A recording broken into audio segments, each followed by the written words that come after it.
What I can share with you, and this is from Parliament, from an informant, Kier Starmer is now looking to get rid of jury trials altogether. So all hearings, no matter what the allegations, it's going to be in front of a judge. Why are you here today?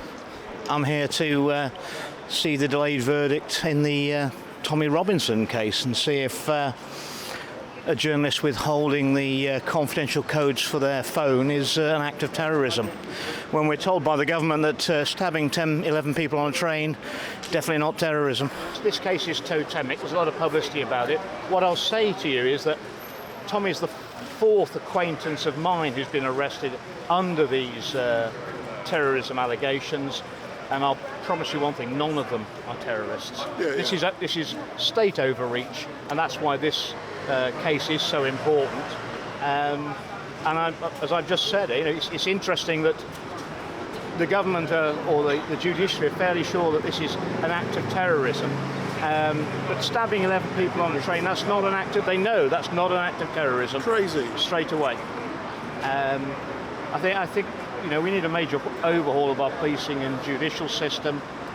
It's clearly being used for political purposes, and we'll see today. Abuse of power. We'll see today how much that abuse has spread. The publicity around this case should put some pressure on the authorities to keep on the straight and narrow.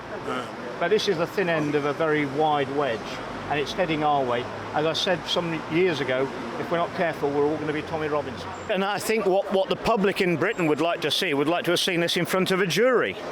What I can share with you, and this is from Parliament, from an informant, Kier Starmer is now looking to get rid of jury trials altogether. So all hearings, no matter what the allegations, it's going to be in front of a judge, and he'll say that that's going to reduce the backlog of cases. Well, it's also going to reduce justice, and again affect the basic rights of every English, Scottish, Welsh, Northern Irish man and woman to be heard by a jury of their peers, which is the fundamental, that's the fundamental building block of British justice.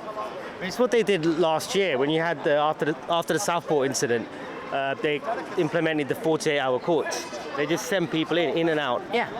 And they didn't give them proper legal representation, urged them to plead guilty to very spurious cases, and then bang them down for very long sentences. We're actually in the weird position now in the UK where the men who kicked off and complained vigorously about the sexual assault of a 14-year-old girl in Epping got longer in prison than the man who carried out the sexual assault on a minor. How can that be right in a civilized country? You think that's intentional? Oh, they're sending a very strong message, aren't they? Yeah, we've got political judges. That's what we've got. And if you've got a politicised judicial system, it really doesn't matter what legislation MPs pass in Parliament, because it's all about the interpretation by the judges.